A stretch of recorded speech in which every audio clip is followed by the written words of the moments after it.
Selamat siang, teman-teman, para pendengar. Selamat datang di podcast kami. Sebelumnya perkenalkan, nama saya Arina Nurul Falah, CPNS dari Direktorat Jenderal Bina Marga, Kementerian Pekerjaan Umum. Jadi hari ini kami akan membahas sebuah topik yang cukup hangat, lagi cukup banyak diperbincangkan di masyarakat, yaitu tentang kenapa sih cari kerja itu sulit gitu. Nah, yang mana isu ini tuh kayaknya nggak cuma ada atau nggak cuma berasal-usul dari internal pemerintah atau internal negara Indonesia ya, tapi ada juga faktor global gitu. Dan hari ini saya nggak sendirian, saya ditemani sama 4 rekan-rekan saya yang luar biasa, teman-teman CPNS saya, calon birokrasi Indonesia di masa depan. Mari kita perkenalkan satu persatu. Yang pertama dari Mbak Asri, silakan. Kenalkan semuanya, saya Asri Rodoto Jana dari Direktorat Jenderal Sumber Daya Air, tepatnya di Direktorat Bina Teknik Sumber Daya Air. Oke, Oke, pertama. salam kenal. Selanjutnya, Kenal. Mas, Mas Bagus. Oke, perkenalkan saya Bagus Esa dari Direktorat Jenderal Cipta Karya. Saya saat ini ditempatkan di BPBPK Jawa Barat. Salam kenal semuanya. Oke, salam kenal Mas Bagus. Selanjutnya, Mas Aulia. Halo teman-teman semuanya, perkenalkan nama saya Aul, saya dari Badan Pengembangan Sumber Daya Manusia. Dan yang terakhir kita punya Mas Asrofi. Halo, perkenalkan semuanya. Saya Asrofi Mahandika dari Direktorat Bina Teknik, Bangunan Gedung dan Penyihatan Lingkungan. Kita lanjut bahas ke topik dari podcast kita hari ini ya. Jadi sebelum kita masuk lebih jauh ya, saya ini pengen dengar nih pengalaman, mungkin ada pengalaman pribadi atau dari rekan-rekan teman seperjuangan atau teman seangkatan gitu tentang sulitnya mencari pekerjaan atau mungkin cari pekerjaan aja udah susah ya, tapi cari pekerjaan yang berkualitas gitu. Nah, menurut teman-teman nih definisi pekerjaan yang berkualitas tuh apa sih dan kenapa sih saat ini ya kerjaan yang berkualitas itu sangat susah rasanya untuk ditemukan? Boleh. Oke, Mbak. Mungkin kalau dari saya sih soal yang tadi itu yang pertama kan soal sulitnya mencari kerja ya. Mungkin ini dirasakan oleh saya dan teman-teman seperjuangan saya, apalagi di akhir-akhir tahun ini, di mana saya menjadi fresh graduate. Saya melihat sendiri banyak teman-teman saya yang lulusan sarjana eh, ataupun diploma dan yang lainnya, akhirnya mereka tuh bekerja gak sesuai dengan jurusannya gitu. Atau sekalinya dapat pekerjaan tuh terjebak di sistem kontrak yang pendek, jadi harus diperbarui terus setiap tahun. Ya, dan juga nggak ada kepastiannya sih. Jadi kalau menurut saya pekerjaan yang berkualitas itu tuh bukan soal gaji yang tinggi, tapi lebih ke rasa aman dan harapan. Buat rasa aman itu tuh artinya harus ada jaminan sosial dari seperti BPJS atau enggak jaminan kepastian bahwa kita tidak akan diberhentikan besok pagi. Misal kita kerja keras nih hari ini ternyata besok pagi ada pengumuman layoff atau apa. Dan untuk selanjutnya untuk harapan tuh adanya jenjang karir, adanya jenjang karir yang jelas. Jadi seperti yang kita tahu selama ini, kalau kita bekerja dengan baik, kita punya kesempatan untuk berkembang dan tidak akan stagnan di posisi yang sama selamanya. Jadi pekerjaan yang berkualitas itu ya Mbak, pekerjaan yang membuat kita bisa merencanakan masa depan, bukan hanya untuk mengejar gaji dari bulan ke bulan. Seperti itu sih kalau dari saya. Dan saat ini pekerjaan yang uh, tetap gitu ya atau yang ada jaminan sampai masa depannya itu tuh susah ya. Jadi rata-rata tuh Gen Z atau teman-teman seangkatan kita tuh rata-rata masih terikat di kontrak atau nggak cuma teman-teman seangkatan kita ya, banyak juga mungkin yang lebih senior dari kita yang masih terikat kontrak ya. Iya, betul Mbak. Oke. Ada tanggapan lain atau insight lain mungkin dari Mbak Asri? Ya, Tadi seperti yang sudah Mbak Arina bilang ya, mendapatkan pekerjaan aja tuh udah susah, apalagi pekerjaan yang berkualitas gitu kan. Sebenarnya hal ini tuh bisa diminimalisasi apabila ada peran kebijakan yang maksimal gitu. Jadi ketika kebijakan itu dibuat dengan konsisten, dengan sistem yang rapi, dengan sistem yang jelas, maka pihak pemberi pekerja akan lebih memenuhi peraturan yang berlaku. Begitu pula penindakan atas pelanggaran terhadap kebijakan tersebut. Nah, sayangnya saat ini peran tersebut belum dihadirkan secara maksimal. Oleh sebab itu, em, lapangan pekerjaan yang kita lihat juga sangat minim, apalagi itu tadi lapangan pekerjaan yang berkualitas. Gitu sih Mbak, kalau dari saya. Oke, kasih Mbak Asri. Nah, jadi kan tadi sempat juga Mbak Asri mention ya kalau perlu ada kebijakan ya, suatu kebijakan yang konsisten, kebijakan yang membuat para para penyedia lapangan pekerjaan itu mematuhi peraturan yang berlaku gitu. Jadi ibaratnya saat ini tuh masih banyak kebijakan yang berubah-ubah dan nggak pasti gitu ya. Kalau aku boleh tahu ya, contoh di masyarakat sekarang nih kebijakan yang nggak pasti itu kayak gimana sih? Atau ada nggak contohnya nih, Mas Aulia? Mungkin contoh nyata ya yang sekarang kita hadapi. Akhir-akhir ini kita dihadapkan dengan isu kebangkrutan PT Sritex gitu. Sebagaimana kita tahu, pemerintah mengambil langkah untuk menyelamatkan pekerja PT Sritex dari pemutusan hubungan kerja atau PHK gitu. Beberapa upaya telah dilakukan dan telah dijanjikan kepada para pekerja, namun pada akhirnya yang segala upaya itu tidak bisa dilakukan gitu karena eh, pemerintah juga kesulitan untuk berupaya menyelamatkan bagaimana PT Sritex ini agar terhindar dari eh, kebangkrutan gitu. Bagaimana yang Hmm. tadi Mas Bagus Esa sempat mention juga terkait rasa aman gitu ya. Mungkin para pekerja PT Sritex merasa sudah merasa aman dan terjamin gitu karena dijanjikan oleh pemerintah akan diupayakan tidak akan terjadi PHK, tapi pada akhirnya terjadi PHK juga. Mungkin itu sih. Jadi walaupun udah ada rasa aman atau perusahaan yang udah sangat terjamin pun masih ada kemungkinan nih mendapatkan PHK atau putus kerja ya. Nah, kalau dari pandangannya Mas Asrof ini gimana? Ya, terima kasih. Menambahkan pendapat dari Mas Aulia tadi ya. Kalau contoh dari saya itu mungkin teman-teman tahu yang namanya Omnibus Law Cipta Kerja gitu ya. Itu peraturan yang dibuat pemerintah untuk niatnya itu mempermudah investasi masuk ke Indonesia dari luar negeri. Seperti itu. Tapi pada nyatanya di lapangan itu ternyata Omnibus itu juga masih tumpang tindih dengan peraturan lain, peraturan di tingkat Mm-mm. kementerian maupun di Perda juga yang justru malah makin memperumit daripada investasi yang masuk gitu ya. Akibatnya apa? Ya sekarang kita tahu bahwa FDI kita turun gitu ya di tahun ini. Dan selain itu yang lebih penting lagi itu bagaimana pemerintah menegakkan peraturan yang dibuatnya itu supaya pada akhirnya menciptakan payung hukum dan meningkatkan kepercayaan investor itu baik di dalam maupun di luar negeri. Mungkin seperti itu dari saya. Oke, dan memperbanyak investor dari dalam dan luar negeri sehingga menciptakan lebih banyak lapangan pekerjaan mungkin begitu ya. Iya, Nah, betul itu Mbak kan Arin. mungkin dari sisi internal atau isu nasional ya.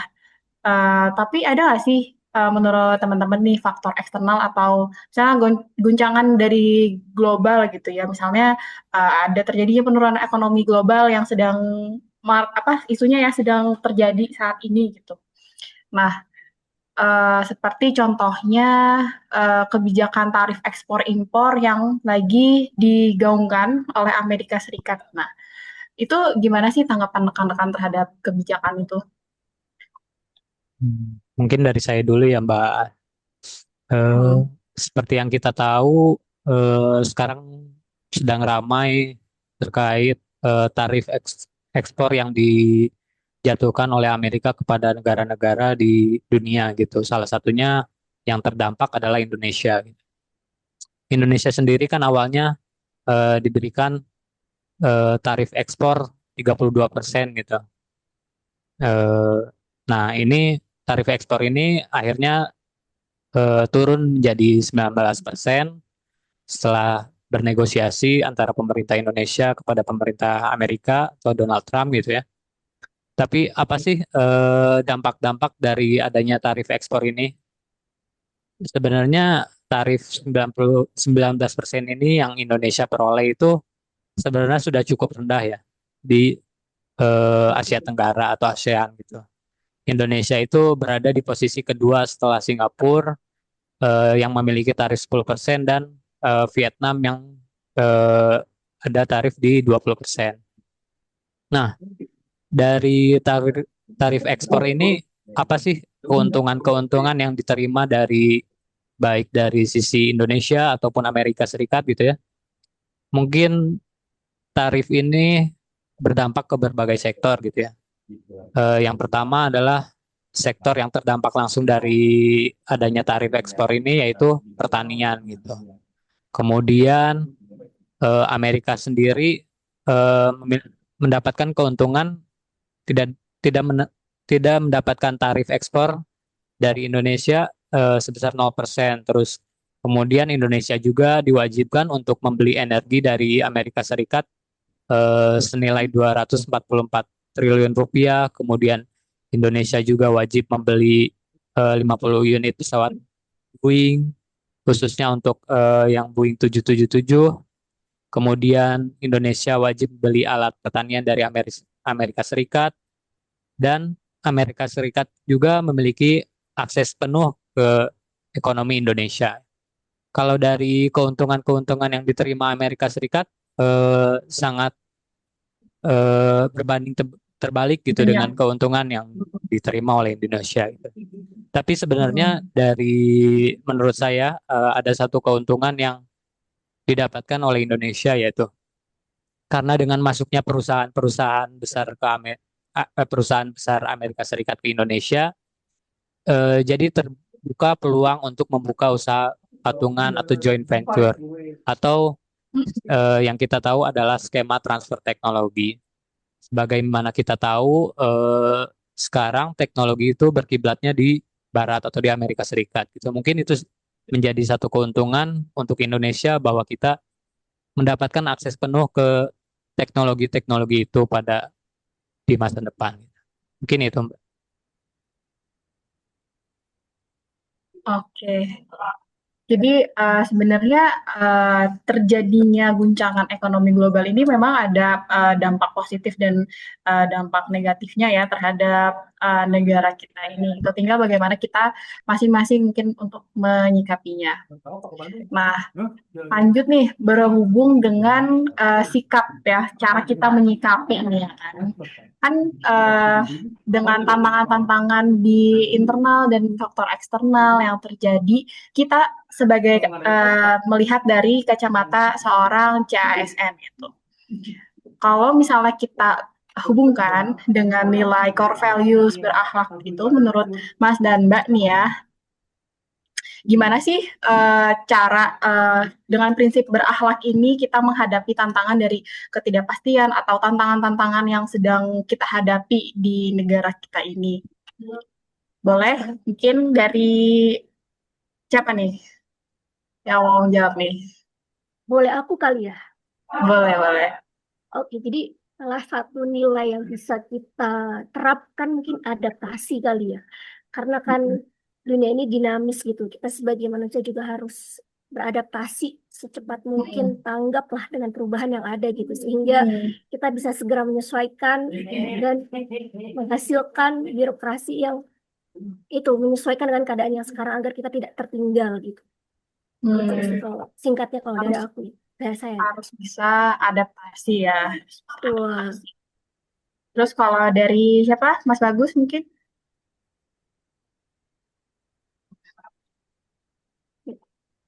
Kalau dari saya sih mungkin yang bisa diambil tuh dari akuntabel ya. Mungkin kita bisa meningkatkan integritas kita mengenai apa yang kita kerjakan. Sebisa mungkin kita uh, sebisa mungkin kita lebih bisa dipercaya oleh masyarakat mengenai apalagi kalau sekarang kan dari CSN sendiri banyak kita tuh sebagai agen perubahan ya, dan juga dari masyarakat sendiri tidak banyak yang tidak percaya dengan kinerja PNS apalagi di zaman dulu. Mungkin kita bisa meningkatkan aktivitas kita melalui akuntabilitas sendiri. Oke, mantap. Kalau dari Mas Aul nih, Oke, mungkin kalau dari saya sebagai seorang CPNS khususnya dari Badan Pengembangan Sumber Daya Manusia, yang perlu kita tingkatkan adalah nilai kompeten gitu.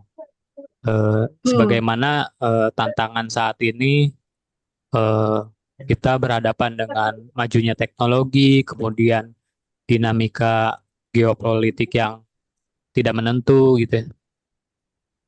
Yang perlu kita tingkatkan adalah kompetensi kita masing-masing, bagaimana kita meningkatkan kualitas sumber daya manusia agar dapat bersaing di global. Mungkin itu. oke.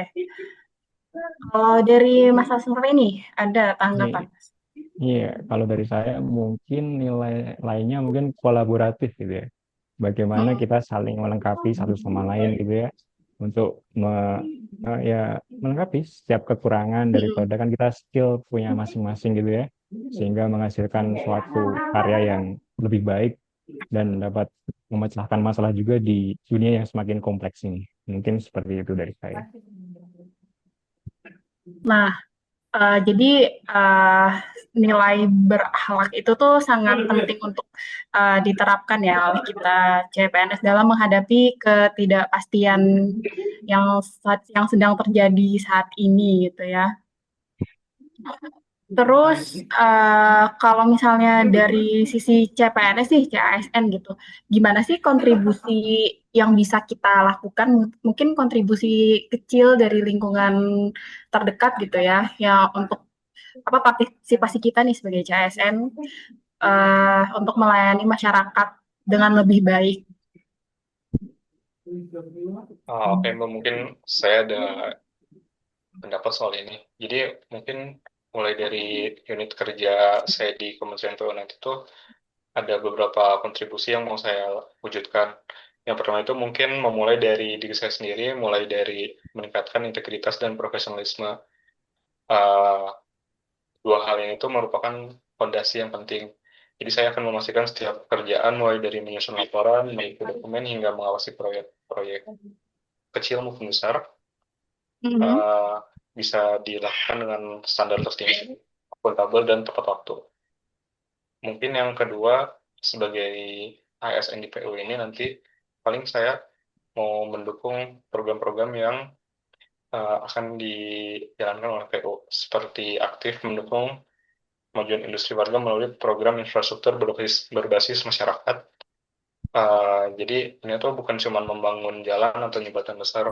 Jadi kontribusi ini tuh untuk memastikan bahwa dalam setiap perencanaan atau pengawasan proyek itu bisa memberdayakan masyarakat lokal. Jadi perkembangan ekonomi di lingkungan masyarakat lokal itu akan bisa semakin bertumbuh. Paling bisa seperti itu. Oke, nah dari kita nih melihat tantangan kita ke depan nih, gimana sih cara kita apa ya menghadapinya sebagai abdi negara gitu, sebagai calon abdi negara untuk menghadapi tantangan-tantangan ini ke depannya, mungkin dari Mas Aulia. Mungkin dalam menghadapi tantangan-tantangan ke depan yang mungkin sangat eh, dinamis ataupun kita nggak tahu tantangan seperti apa yang terjadi ke depan itu. Pada intinya yang pertama adalah eh, kita harus tanamkan sikap nasionalisme atau nilai-nilai nasionalisme itu kita tanamkan dalam diri kita gitu. Agar setiap eh, apa-apa yang kita kerjakan itu diberikan untuk bangsa dan negara gitu. Kemudian seperti yang kita tahu presiden kita mengusung Astacita gitu. Nah, mari kita gapai gitu Astacita tersebut untuk Indonesia yang lebih adil dan makmur. Mungkin itu. Oke. Ada tanggapan lainnya dari teman-teman? Saya mau nambahin sedikit gitu ya. Mm-mm. Jadi kalau misal membahas tentang tantangan gitu, kan tadi seperti yang bilang ya, kehidupan itu selalu dinamis. Kita nggak akan pernah tahu apa yang akan terjadi di kedepannya gitu. Jadi kalau dari saya pribadi sih, kita harus tetap terbuka ya. Maksudnya kita tetap perlu mengambil pelajaran. Kita harus selalu update ilmuwan kita. Kita harus belajar dari negara lain. Namun tetap berdasar terhadap nilai-nilai yang kita sudah mengamini juga gitu. Jadi kita tetap berpegang teguh pada nilai-nilai pedoman yang sesuai dengan negara kita Indonesia gitu sih. Oke. Ada lagi tanggapan dari teman-teman mungkin? Atau cukup ya? Jadi intinya kita nih sebagai CPNS menghadapi hal ini tuh sebagai pengingat gitu bahwa kita ada di pemerintahan, mungkin kita harus menciptakan kebijakan yang lebih adil, lebih adaptif dengan perubahan zaman dan isu-isu yang terjadi gitu ya. Oke, kurang lebih begitu. Diskusinya lumayan seru ya. Mulai dari topik-topik pekerjaan yang susah sampai peran kita sebagai CASN dalam menghadapi hal-hal yang seperti ini gitu ya. Tapi balik lagi, poin utamanya, kuncinya adalah harus stick sama prinsip kita sebagai ASN, yaitu berakhlak gitu. Kita harus kolaboratif, harus bisa beradaptasi gitu. Walaupun mungkin isu-isu yang terjadi itu nggak hanya di internal pemerintah ya, tapi banyak tantangan-tantangan lain dari dunia global, dari faktor-faktor eksternal gitu. Oke,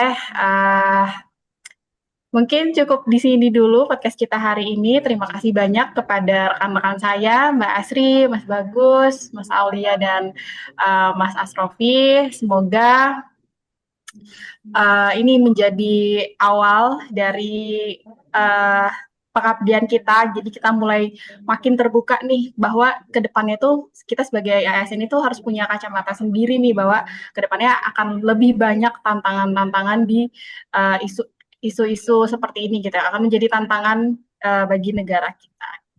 Saya Arina, mungkin bila ada kesalahan kata-kata, mohon maaf, saya pamit undur diri dan sampai jumpa di kesempatan berikutnya. Maju terus birokrasi Indonesia.